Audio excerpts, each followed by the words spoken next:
এই যে ভূপেন বৰাই APCC R বুলি ক'লে, এতিয়া APCC হৈ থকা নাই, APCC R হৈছে।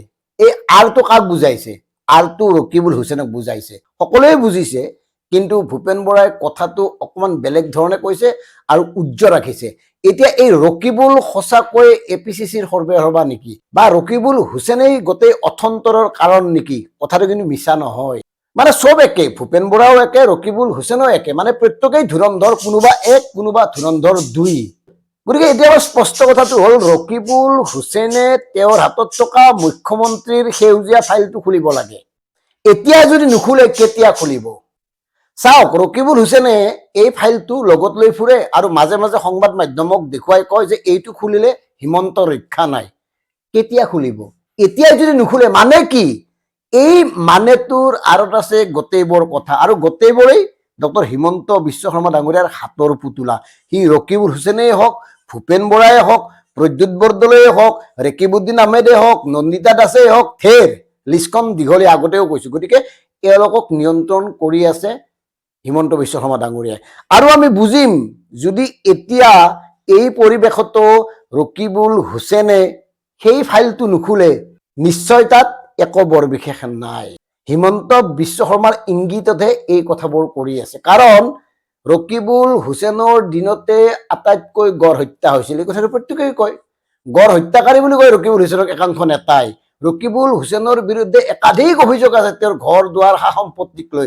গতিকে তাৰ পিছতো ৰকিবুল হুছেইনক কিয় APCCত গুৰুত্ব দি থকা হৈছে, কিয় ৰকিবুল হুছেইনৰ কথা মতে চলিবলৈ বাধ্য হৈছে গৌৰৱ গগৈ ডাঙৰীয়া, এই কথাটো কিন্তু গুৰুত্বপূৰ্ণ।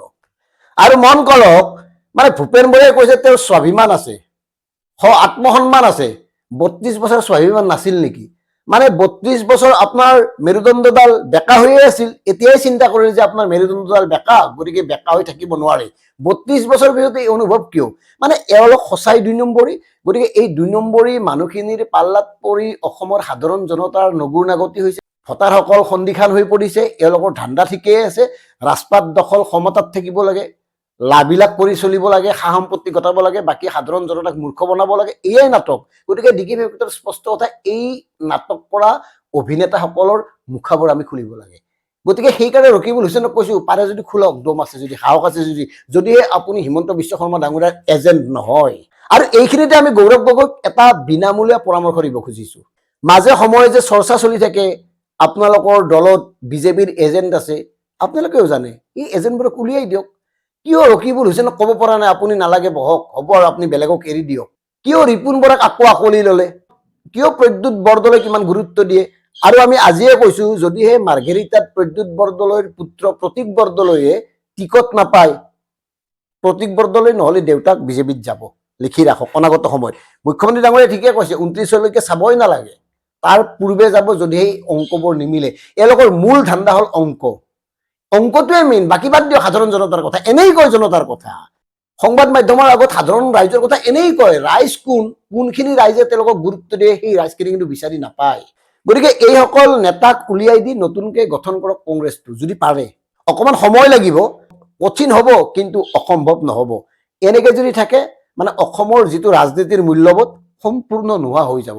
আৰু গৌৰৱ গগৈ ডাঙৰীয়া, আপুনি সঁচাকৈ যদি মূল্যবোধৰ ৰাজনীতি কৰিব খোজে, তেতিয়াহ'লে জাবৰবোৰ আঁতৰ কৰক। আমি বাৰে বাৰে কৈ আহিছো, এই জাবৰবোৰ মুকলিকে আঁতৰ কৰি দিয়ক। হয়তো আপোনাক বেয়া পাব, কংগ্ৰেছৰ ক্ষতি হ'ব পাৰে বিত্তীয় ক্ষেত্ৰত, বাদ দিয়ক। ক্ষতি কিমান দিন হ'ব, কিমান বছৰলৈকে হ'ব? নতুন প্ৰজন্মৰ আস্থা অটুট ৰাখিবলৈ হলে মূল্যবোধৰ ৰাজনীতি আৰম্ভ কৰিবই লাগিব।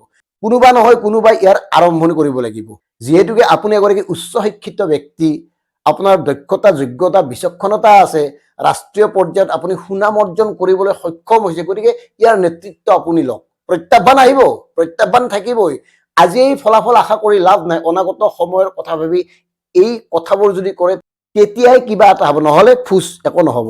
বাকী অসম গণ পৰিষদৰ কথা কৈয়েই লাভ নাই। এতিয়া মেৰুদণ্ড চিধা কৰি ৰাজনীতি কৰি আছে কেৱল লুৰিণজ্যোতি গগৈ, বাকী প্ৰত্যেকেই মেৰুদণ্ড এনেকে দিছে। গতিকে কথাবোৰ গুৰুত্ব সহকাৰে বিবেচনা কৰিব। আৰু ৰকিবুল হুছেইনে হিমন্ত বিশ্ব শৰ্মা ডাঙৰীয়াৰ বিৰুদ্ধে দেখুৱাই থকা ফাইলটো খুলিব লাগে। আৰু ভূপেন বৰাকো এটা কথা কৈছো, আপুনি যে সুবিধাজনক মানুহ নহয় আমি ইতিমধ্যে কৈছো। গতিকে আপোনাৰ যিটো স্থিতি, যিটো অস্তিত্ব, যিটো মান মৰ্যাদা সেয়া আগতেও নাছিল, এতিয়াও নাই, ভৱিষ্যতেও নাথাকে। কাৰণ ৰাজনীতিত কেৱল আপুনি নিজৰ কাৰণে চিন্তা কৰিছে, নিজৰ বাবে ৰাজনীতি কৰি আছে। ধন্যবাদ। জয় অসম।